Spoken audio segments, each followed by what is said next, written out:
I thought my marriage ended the moment I saw my husband standing at our front door with a baby in his arms. The little girl couldn't have been more than a few months old. She wore a tiny pink hat, and her cheeks were red from crying. My husband looked exhausted, his shirt wrinkled, his eyes swollen, as if he had been crying too. For a long moment, neither of us moved. The afternoon sunlight spilled across the porch, and all I could hear was the baby's soft whimpers and the pounding of my own heart. Before we begin, if you believe in kindness and second chances, please take a moment to like this video, leave a comment, share it with someone you love, and subscribe to the channel, Tales Maybe. Your support helps us bring more heartfelt stories like this one to life. I stood frozen in the doorway. My name is Marissa, and until that day I believed I knew everything about my husband, Corbin. We had been married for 12 years. We lived in a small white house on the edge of town, surrounded by rose bushes and old oak trees. We weren't rich, but we had built a beautiful life together. There was only one thing missing: children. For years we had tried to become parents. We visited doctors, spent our savings on treatments, and endured countless disappointments. Every time another test came back negative, another piece of my heart broke. Eventually, we stopped talking about it because the pain had become too heavy. I thought my husband and I had accepted our fate. Then he came home with another baby. The child wasn't ours. I could see that immediately. The little girl had dark curls and deep brown eyes, while my husband had blonde hair and blue eyes. But the fear that gripped my chest didn't care about logic. The only thought running through my mind was that he had betrayed me. I looked at the baby and then at him. His face seemed older somehow, as if years had passed in a single day. He finally stepped inside. I noticed he was shaking.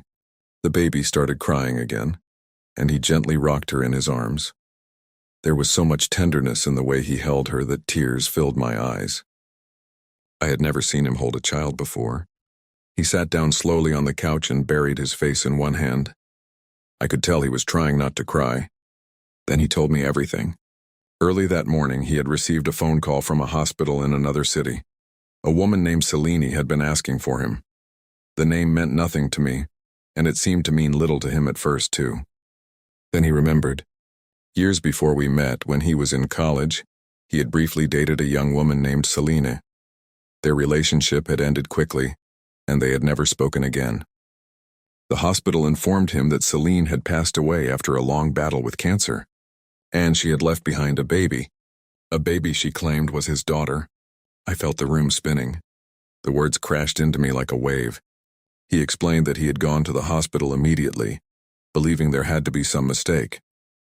But there, waiting for him, was a letter.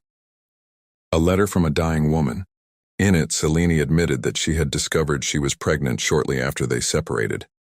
She had been afraid and ashamed, and had decided to raise the child alone. When she became sick, she realized she had no family left to care for her daughter.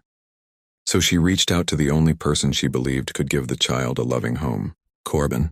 As he spoke, I stared at the baby sleeping peacefully in his arms. I wanted to be angry.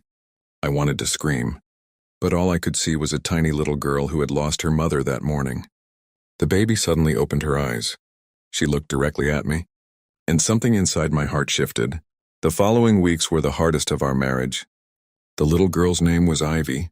Our house, once quiet and predictable, became filled with bottles, blankets, and sleepless nights. I watched my husband learn how to change diapers and warm milk. He made mistakes and laughed at himself. Sometimes I caught him staring at Ivy with tears in his eyes. He wasn't grieving the woman he had once known. He was grieving the years he had lost with his daughter. As for me, I struggled every single day. I felt guilty because I resented a baby who had done nothing wrong. I felt hurt because another woman had shared a piece of my husband's life that I never knew existed.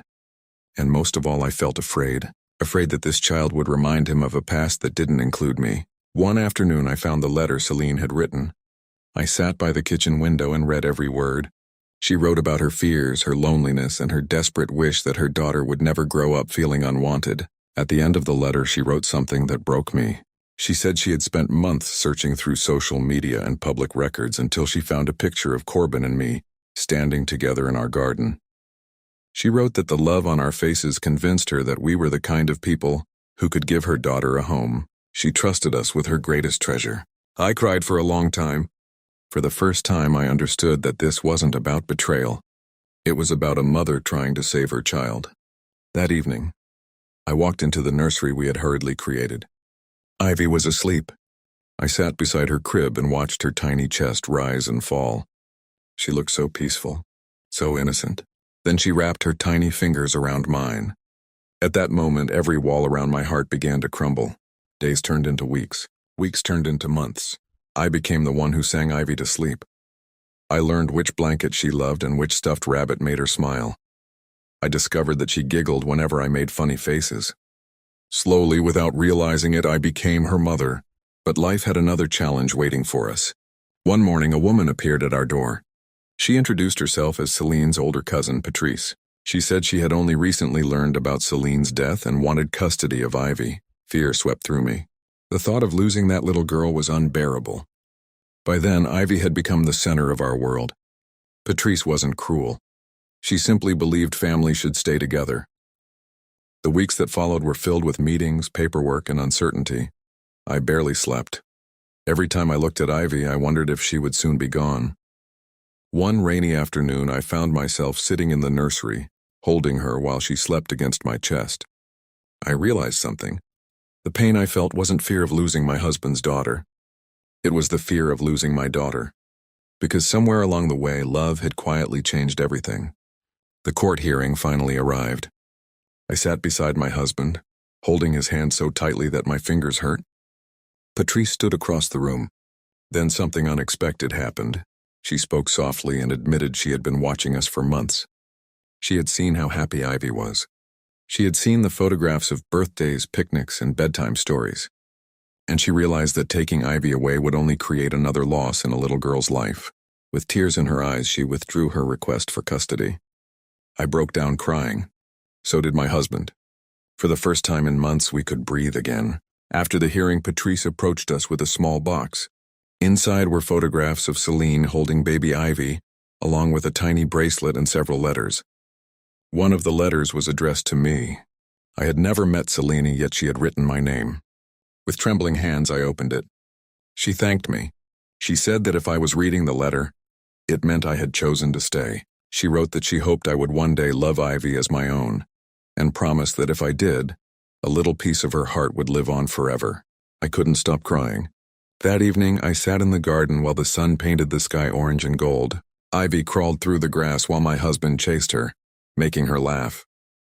I looked at them and realized something extraordinary. Sometimes the family we dream about doesn't arrive the way we expect. Sometimes it comes through heartbreak, loss, and unexpected doors. And sometimes love finds us in the form of a crying baby carried home on an ordinary afternoon. Years have passed since then. Ivy is now 7 years old. She loves butterflies and strawberry ice cream. She runs through the house with endless energy and fills every corner of our lives with joy. She knows about her first mother.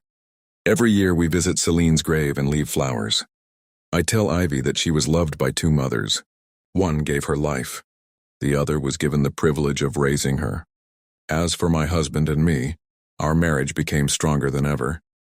The secret that once